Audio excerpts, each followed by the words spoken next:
Hi guys, welcome to the channel. Today we're gonna do something different and we're gonna be working on a track which is a collaboration between all other Psytrance Youtubers. I think Saiger actually kickstarted the project and he did the kick and bass, and then Andrew from Collective Intelligence did the percussion and drums, and Dash did the leads and granular kind of atmospheric sounds on Eurorack, and now it's my turn to do risers and transitions. So basically, I'm gonna be listing all other YouTubers' channels down below in the description box, and you can go ahead and check their channels as well. And what I'll be doing personally is to make some risers and transitions, and I will basically show you 6-7 different ways of making these, and we'll be using different VSTs, samplers, drum machines, and we'll just go over some samples as well, like some sample libraries. And we're gonna be on Bitwig today. So yeah, let's just go ahead and have a look. Alright, so here we are in Bitwig, and I already generated a lot of different risers and stuff, and let's see what we've got so far.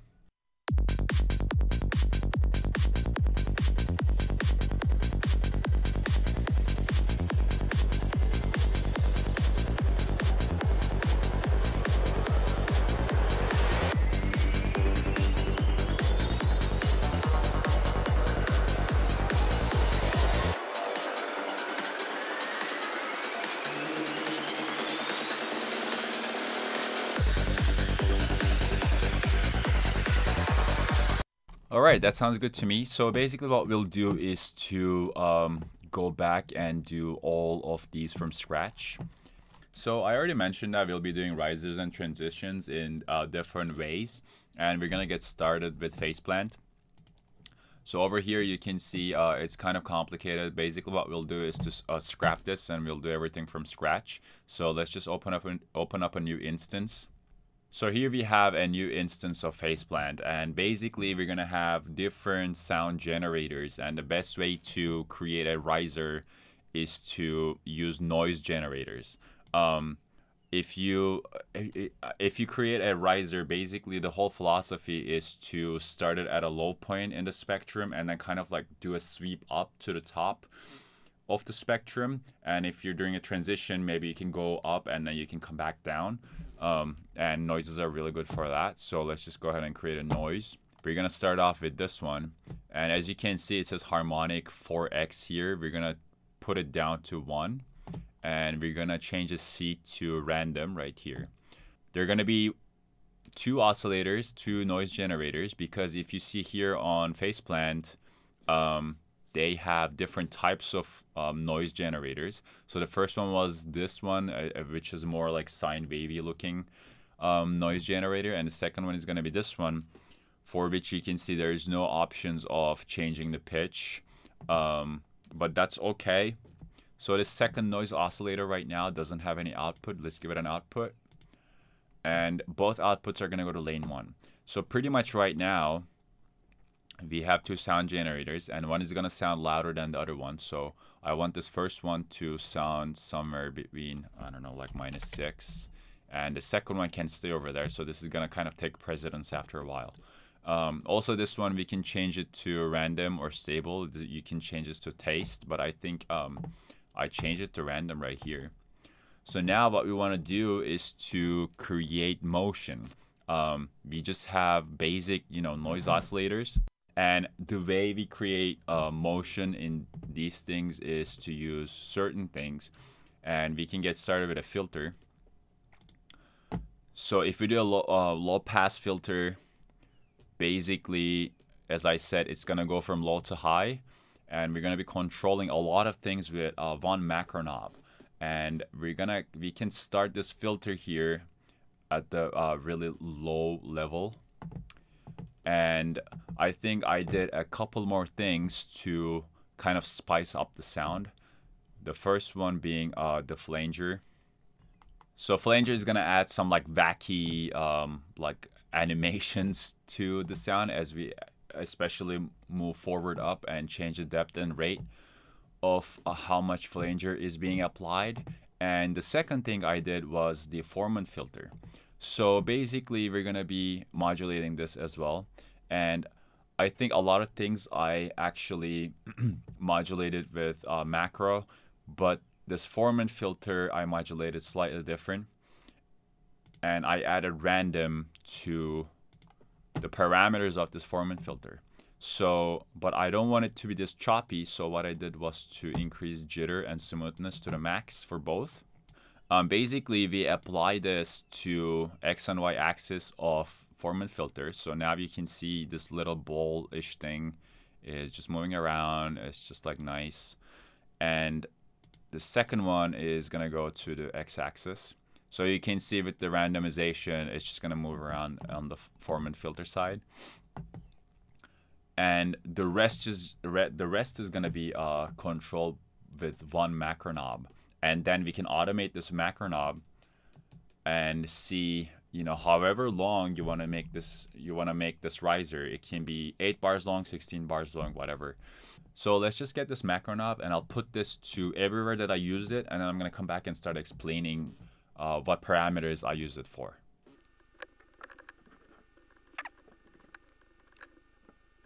Okay, so here you can see we applied the macro knob on a lot of different parameters, and let's just go ahead and see like why we did it. The first one is the semicent, basically the pitch of the first noise oscillator, and then the other one is the octaves of this first oscillator. So basically you're just pitching it kind of exponentially. And the other area that we applied this macro knob is to the filter. So as we actually increase the macro knob, you can see the filter is getting higher, and you can already see how the formant filter gets kind of like wacky and it goes like crazy all around. And that happens because we also apply this macro knob to the speed of these random modulators. So if these are being generated at 1000 hertz right now, and as you go higher, they're just gonna get like a lot faster. And we apply these to the X and Y axis of formant filters, so that's just gonna give us more of a modulation and kind of like more of movement as we are, you know, getting closer to the drop. Basically, you can now adjust this macro knob to however long you want your riser to be. So here I have this long midi note, and I believe it's in G, and because the track is in G basically, so that, which is why we're putting this midi note on however long we want it to be. Let's say we want this riser to be 16 bars. So what we do is to come over here, and then we get this macro, and we apply this macro from 0 to 100, and basically that's the end of our riser creation. And we can hear and see how it sounds right now.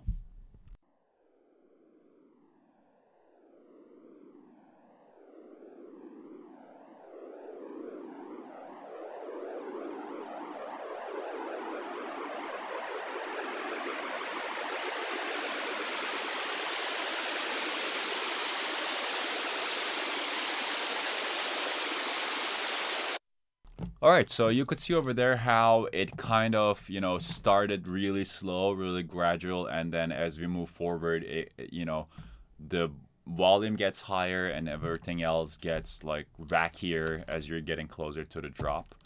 And so as I said, you can adjust this macro knob to 8 bars, 16 bars, 4 bars, however long you want your riser to be.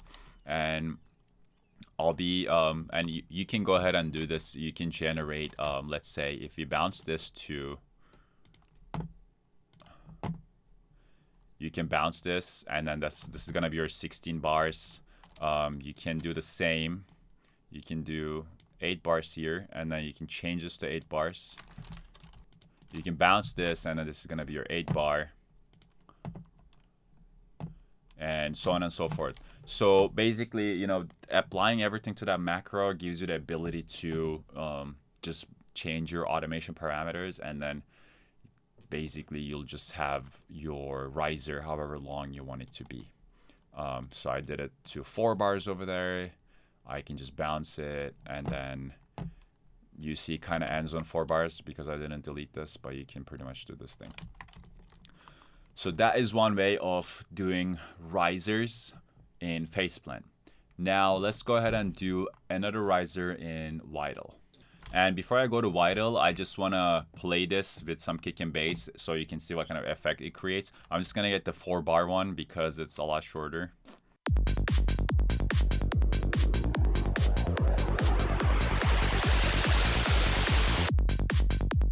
So yeah, of course, I'm not gonna arrange this song. As I said, this is a big collab. Someone else is gonna do the arrangement. I'm just like trying to give you some examples here. But yeah, so that was one example with faceplant. And now let's go ahead and do the Vital. So here we are in Vital, and we're gonna do a different type of riser over here. It's I think it's a bit simpler, but it's gonna use the same principles which we use when we were creating a riser on faceplant, which is to have something in a lower octave and then try to sweep it up all the way. So let's just create an empty instance of Vital. Okay, so here we have the instance of Vital in front of us, and I think I just had one oscillator source here, and I used this wavetable right here. And basically what I did was to add one of these algorithms, which was squeeze, and I did something like this. If you hold down control again, you can have a finer control of these knobs in Vital. And I think I pushed the slider a tiny bit, so it kind of like offsets the waveform, as you can see. So here we're gonna do a couple of things. We're gonna have modulations with LFOs rather than with macros. And for that reason, we're gonna be using LFO. And let's say I want my riser to be 16 bars this time. It's just gonna be a ramping up LFO. And you can add this to a lot of things. So let's add it to the pitch. So if you look at here, it says LFO 48, and each number of this LFO actually equals 1 semitone. So it means that this LFO, as it ramps up, it's gonna take it from wherever the octave is, and it's gonna go like up 4 octaves up. I want it to be a longer span of sweep. So what I'll do is actually I'm gonna create a value which would be for, let's say, like 84. For some reason it's not working here, but I believe you can do it right here. So if you right click and enter value, you can do 84. This is gonna equal to 7 octaves, and it's just acting up right now. But yeah, and then I transpose this one octave back. So our LFO modulation is 84 semitones for the specific oscillator. Also, similar to what we did with faceplant, we want to have a filter that kind of gets applied to be modulated from a lower stance to a higher spot. And for that reason, we're gonna get a filter which is, let's see. So I think I adjusted this to be in the middle, to be something like this, and then the nipple doesn't have to be that hard, so we'll just push it down a bit. And I think I also increased the drive of this filter. So basically, just like how we modulated the pitch of this oscillator, we're gonna do the same modulation to the cutoff of this filter right here. And this is more like not working with semitones, but rather it's just like however it sounds good to your ear kind of a thing. So let's just hear how this sounds. And I'm going to decrease this LFO to maybe like 4 bars so we can actually hear it faster.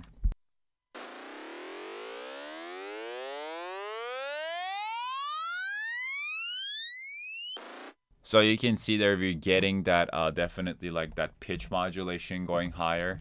And one thing I want to do is to add this LFO and how it is modulating the first LFO, which means that, so we're basically going to be modulating the modulator, but the second LFO is going to be a lot faster, and we can make this like 1/16. And we just apply it to, I think I applied it to this one. Let's see.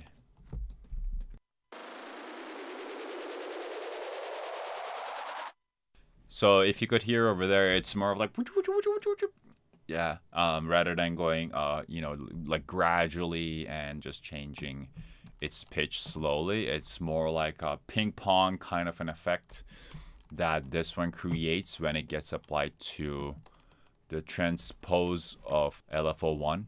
I think that's about it for this portion of the Vital example as far as sound design goes. Again, the LFO1 is the crucial one over here, so you would change this one depending on however long you want your risers to be. Let's say I want my riser to be 16 bars. I can push it up to 16 bars and it's gonna just span over that 16 bars. Let's go into effects and see how else we can kind of make the sound more prominent or kind of have it rip through the mix as we're, you know, because you're rising something and you want to have it like, because you're rising something and you're using these effects right before it drops, so you want these effects to be as tense as they can get, and maybe we can, you know, achieve some of that effect more by using distortion, I think. And I think in this instance, I also use a compressor. And I did something like this. Let's see. So yeah, here's what I have. And I'm going to drop this to 4 bars again, so we can see what kind of effect we have right now.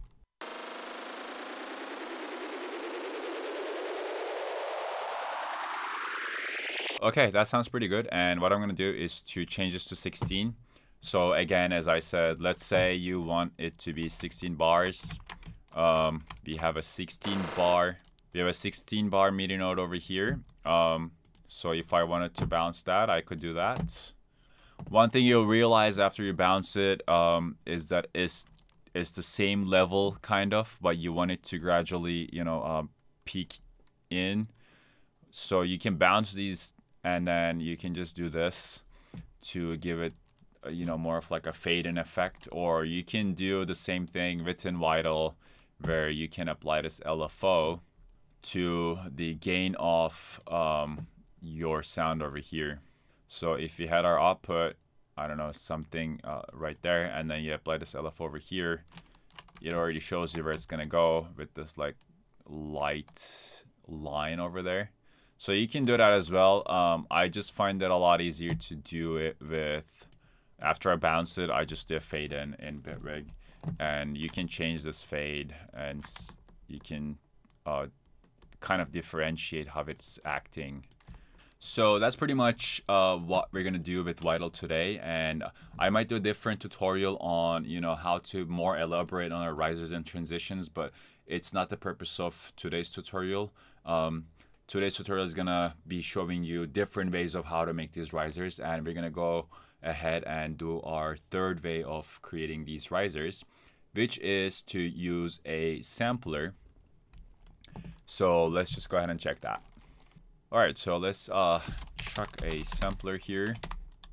And basically Bitwig has a sampler which is kind of close to Ableton, I think.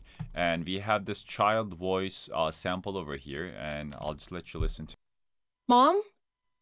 Hi, Mom. I'm walking in the forest with my friends. Okay, that's nice. And basically we'll just check it over there. The area that I want to work with actually happens somewhere right here where she says something mysterious. Okay, so that's the part I want to work with, and I want to loop that part. And I think if you can just come over here to this loop part, you can actually adjust where your loops go. So if you look at this yellow flag thing, that's where your sample starts, and that's actually where I want my loop to start. For your loops to work, you have to kind of get these green flags, not the yellow ones. So I want my loop to start right there, and then my loop to end somewhere right here. So as soon as she's finished with saying mysterious, I want that to loop. And my loop direction is going to be single direction, so it's not going to go back and forth. It's not going to be like a ping pong loop. It's just going to, you know, start from the beginning again every time we start looping. And the way we're going to make a riser out of this is actually, again, to make use of macros. And in this instance, we're not going to do a MIDI note for G. Rather, we're going to do it for C3 because that's like kind of where we, you know, set up our sampler to work with. So as I said, we're going to change the parameters within this sampler. The easiest way to do is to use macros. Bitwig has pre-assigned macro knobs over here, but for some reason these do not allow us to assign them to multiple parameters, which is kind of weird because that's what a macro does. A macro gets a lot of parameters and starts like tweaking them, you know, at the same time, but these ones cannot be assigned. But luckily Bitwig has separate modulators that we can add. To do that, you just go over to this little arrowy thing and you just add a for macro. So if you type down macro, we can do macro 4. So this thing allows you to have 4 now separate macro knobs to modulate certain parameters. So first of all, before we start applying our macro to a lot of parameters, we can change this type of sampler to cycles. And we're going to start off with formant -12. And the speed is going to be there. And similar to what we did with our other VSTs, we're going to use a low pass filter over here, and we're going to kind of pull it down, and we can start applying now this macro knob to all these parameters. So I want to start with speed. So if you click on this arrow thing and it's blinking, you know you're in the mode of modulation. So you can pretty much just drag it to anywhere you want. And I think I did something like this. For this one, I did something like this, and you can adjust this to be a finer formant modulation. So if you don't like it there, you can just go ahead over here, and I just want it to be exactly 24. I can just type that. So this thing is keeping to blink, and we can just go ahead and adjust more modulations on different parameters here. Again, the filter frequency, this is going to be, you know, how much it's going to get applied when I do my macro automation. And another thing I want to do is to actually apply this to length of the loop. So I want this loop to get smaller and smaller, shorter and shorter as I increase my macro knob. So pretty much we're gonna start pulling this down. And I think another thing I did here was to increase the pitch. You can see here the sampler has the pitch.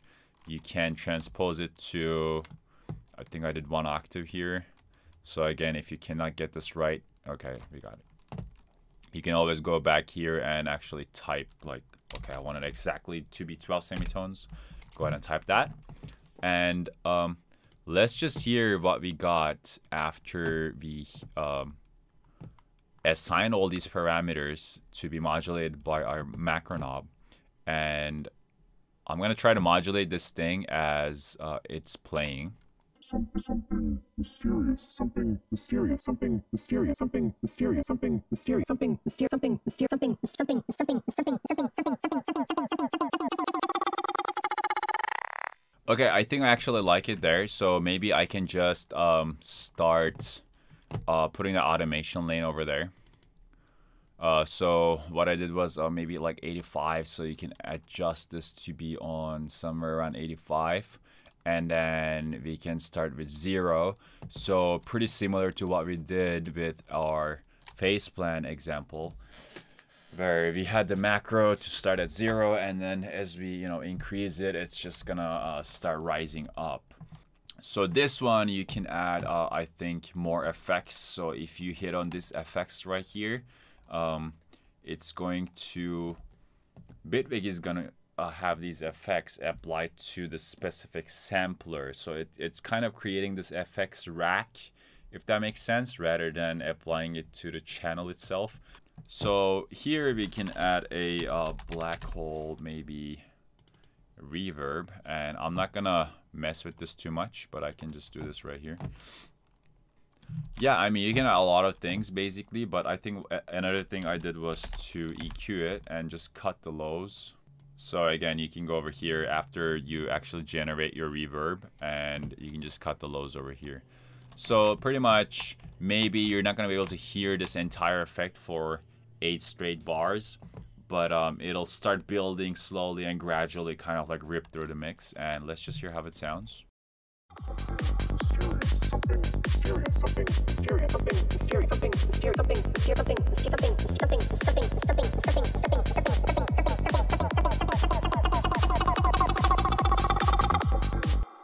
All right, yeah, that sounds pretty good, and that's basically how we can apply these like vocal pitched up risers using Bitwig sampler.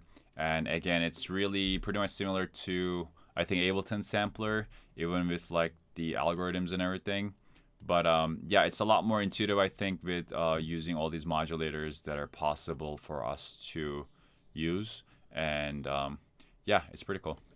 Okay, so our fourth way of creating these risers is going to be through a drum machine in Bitwig. And basically, this is kind of like a snare roll kind of a riser, where you have different samples of snares that you upload on the drum machine. And then you just generate different MIDI notes and kind of alternate in between them. So I kind of just preloaded everything here so I don't have to do it like in front of you guys. And basically, drum machine lets you, load a lot of different samples right here. I mean, you can load it up to like 10 octaves maybe. So I started dropping them from C1, C#1, D1 right here. So the first one being this drum, and the second one, again, it's another sample of this snare. And the third one is this one. So for each of these samples, you can have different effects. So as I said, you can, in the previous example of our simple sampler, you could add effects to the specific sample and then have it contained within this drum machine. And it's really powerful, actually. And but pretty much what I did was to go ahead and have these samples just run for me. And as you can see here, I just adjusted this last one to be shorter. And for that, you just kind of do this yellow flag here. And you can release it, and it's kind of like gonna have a gradual drop. But I don't want that. I just want to cut like super short. So once we have these samples, we can then go ahead and generate some sort of like a rhythm with using MIDI notes. And for that, I use this kind of a rhythmical MIDI note progression.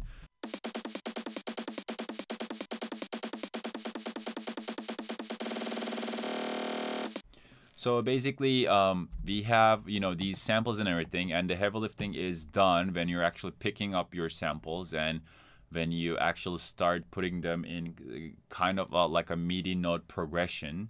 But also what I did here was to apply some effects to make this thing more kind of spiced up. And so if you go to effects right here on the drum machine, mind you that it's not applying these effects to each sampler. Rather, it's applying these effects to everything that is contained within this drum machine. Again, the drum machine is a container in Bitwig. So let's say I have a penman here, and this thing is basically going, left to right. So we're kind of creating this ping pong effect as we have our snares roll up and down. And the other thing I created was this filter. And on the filter, you can see I just applied a phase plan filter over here. I mean, you could just do like an easy EQ here too. But yeah, basically this is just to cut the lows and just so you have kind of like a cleaner mix, I guess. But yeah, it's really powerful in Bitwig, where you have this drum machine and you want to apply an effect to the drum machine in its entirety. You can just do it here. you want to apply effects to a certain sample that you have contained within a drum machine, you can do it right here.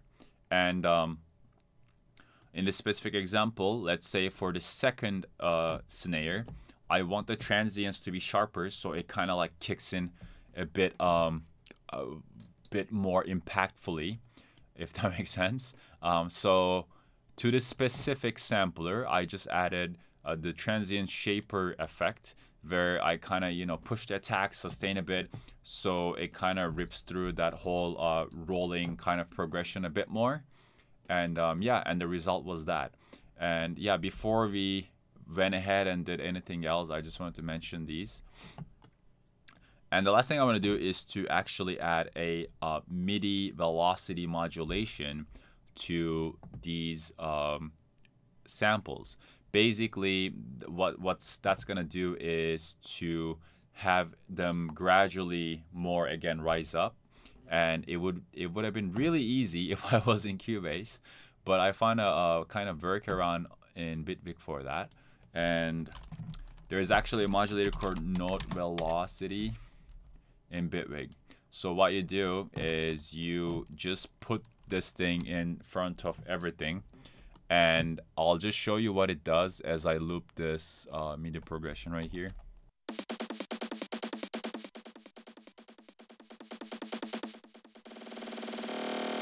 So you can see over there, as I was playing with the high parameter over here, you could see it basically has an effect on the amplitude of these snares. So what I want to do is to modulate this high rather than trying to apply, you know, different velocity values to each of these MIDI notes. So let's say my snare roll happens within 4 bars. So what I can do is to go over here, and then I can get an LFO. And make this LFO ramp up LFO like that. And then you can make it less curvy, more curvy, however you want. I think I just left it something like this, maybe. And then we're gonna sync it to 4 bars. So basically, what's gonna happen? Okay, you can say a bar here, and then as you say, it says 1 here. So that equals to 1 bar. As you can see here, there's no bar for like 4 to 16 bars or whatever. You just do the bars on this value here. So we just say 4. And then I want to apply this modulator to the high of our MIDI velocity device. So if I push this down and I get this modulator, and as you see it's blinking, I just push it all the way up, and so that's kind of going to have that effect of kind of like a velocity sweep. And let's just hear how it sounds. Oh yeah, before actually I do any playback, I just have to adjust its mode over here. As you can see down here, it says free. You want to put it to sync. So basically it's gonna start from 0 whenever you get the first note hit, and then it's just gonna sweep through there. Right here you see it, there is like a plus and minus button. That means it's bipolar. We want this modulator to be unipolar, because I mean there's no minus point when you go below 0 at this in this example. So as you can see, it doesn't move until it actually gets to the middle. We don't want that. We want it to start moving from the start. And as you can see over there, as soon as I disable that, it actually starts moving right from the beginning. And so now let's just hear how the sound.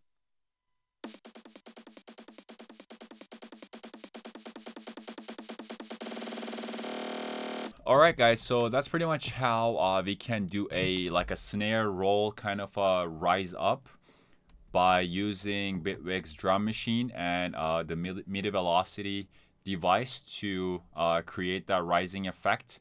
And as I said, Bitwig's drum machine is really powerful device, because it's got like maybe 128 different samplers contained in it, and you can process these samples separately one by one and apply effects to them however you like. So yeah, it's really powerful, and yeah, this was our fourth way of creating these risers in a Psytrance song with snares.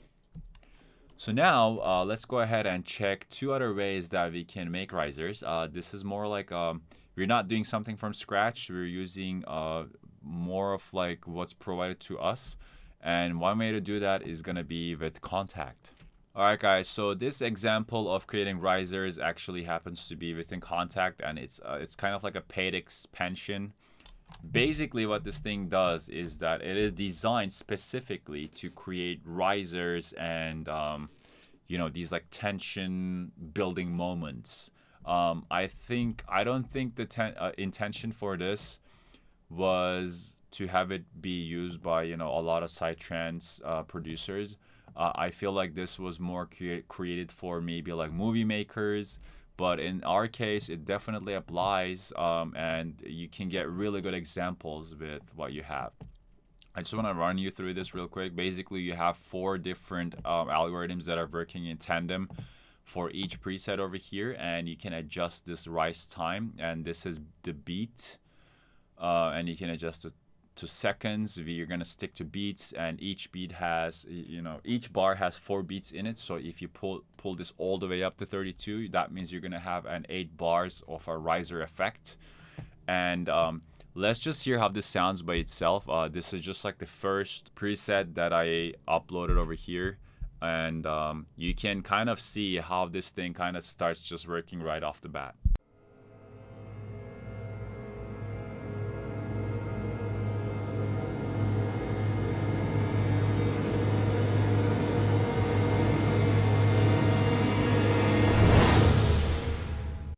So basically you could see there it's kind of spun for 8 bars, and then we have all these different sound sources that are working together. Basically what you can do is to have these sound sources, you know, to be used with different presets. Like right here, you can change the preset over here. By the way, I did not add any more presets or sound sources to Rise and Hit expansion itself. These are all kind of like pre-built stuff that happens over here. And actually if you can go down here, you can see they have a lot of different instruments to create a lot of different type of risers and everything. And I don't know, you can make swooshes, all these orchestral stuff. So I just went through the first thing, and I just pressed, yeah, cluster swell. But even within those instruments, you have all these different options. So let's say I wanted to change any of these, and I'm just gonna make this really short just so we can hear it faster.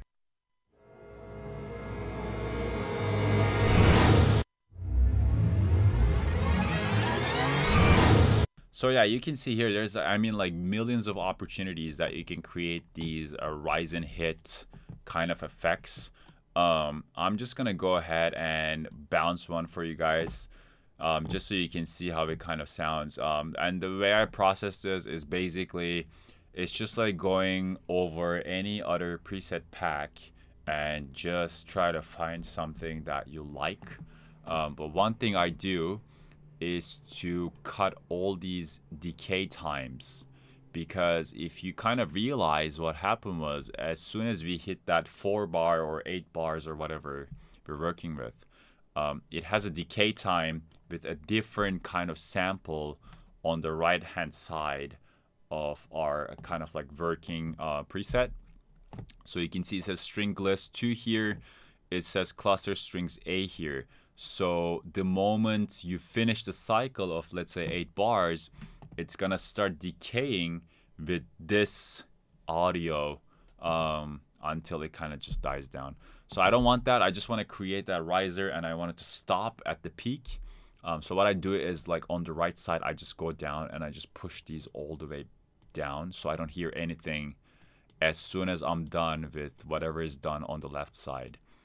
And I'll just demonstrate this for you. So let me just make this like 4 bars so it's really fast.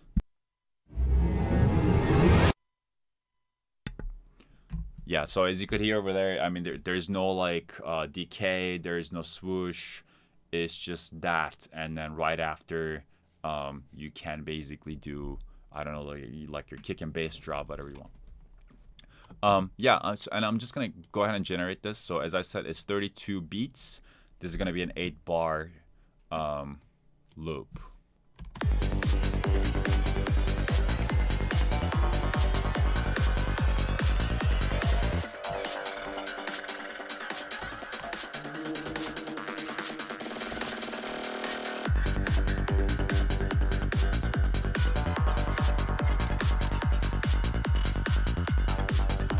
So yeah, as I mentioned, Contact and Rise and Hit is a paid expansion, and it gives you a lot of opportunities, of course, but it's a paid option pretty much. And our last one is also going to be a paid option, and the last option is basically called Loop Cloud. So Loop Cloud is, I think, created by Loop Masters. And it's a website that has, you know, a lot of different sample packs. But one thing this thing does is that it gives you a little VST that you can put into your DAW, like in any project that you're working on, and then it kind of syncs up to, you know, the BPM of your project. So let's say my project is on 145 at 145 BPM right now. It's going to just have everything kind of synced up to that. And again, this is a oh yeah, and here you can see it's connected to Bitwig Studio. So what you do is you chuck a let's cancel that. So what you do is you chuck a VST that's provided by Loop Cloud on one channel of your Bitwig Studio, and you can, you know, pitch up stuff over here. It's pretty basic on this end, but most of the gist is happening on the side. So let's say I wanted to look for Psytrance, and then I wanted to look for risers. It basically, you know, gives you all these options, and you can preview these before you actually purchase them. I say purchase, but you can actually get a monthly subscription pack. And if you can see over here, it says 2p over here. That means, I think, 2 points. And each month you pay maybe like $12 or something like that. And then you get like over 100 points. And so I have, let's say, 860 points accumulated on this program or for this website. I can go ahead and basically download all these, and you lose nothing if you don't download every points that you have within a month. They just get like added up, and at the end you can, you know, basically just go over here, download whatever you want to get, and it'll just work just fine. As you can see on this side, I downloaded a lot of different stuff, and they actually folder these for you wherever you want them to be, and then they put them in a, you know, neat foldering pattern, so it makes it just easier to find. But let's just go over a couple of examples which we can find over here, and I'm actually gonna just go through a couple ones that I already downloaded. So if you look at this cloud thing over here, that means I already have it on the cloud, or it was downloaded by me.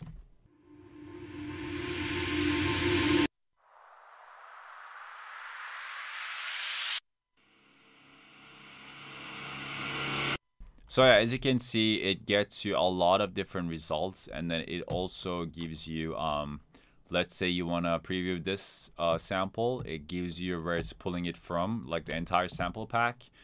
You can go into the sample pack, and then you can actually do more filtering within the sample pack.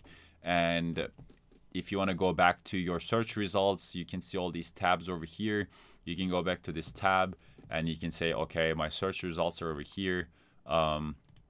You can do a lot more kind of like, you know, deep kind of soul searching for all these risers. But yeah, it's a pretty useful tool, and I just wanted to mention this. Although it is a paid option, it's, I think, not too bad considering all these samples you get to work with. And I just thought it was kind of worth mentioning this option as well in this tutorial.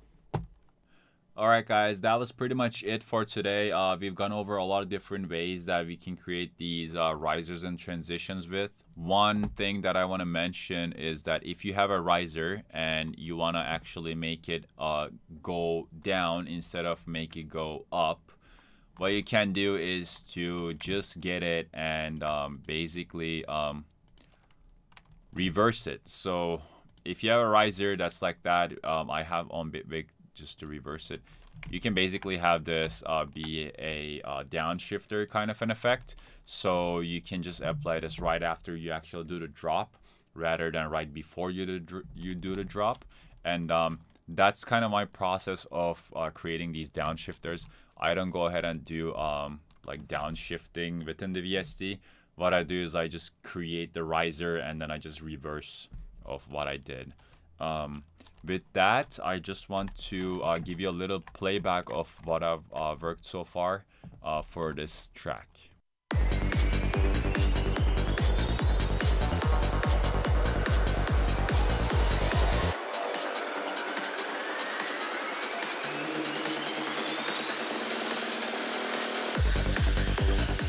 Alright guys, that was pretty much it for today.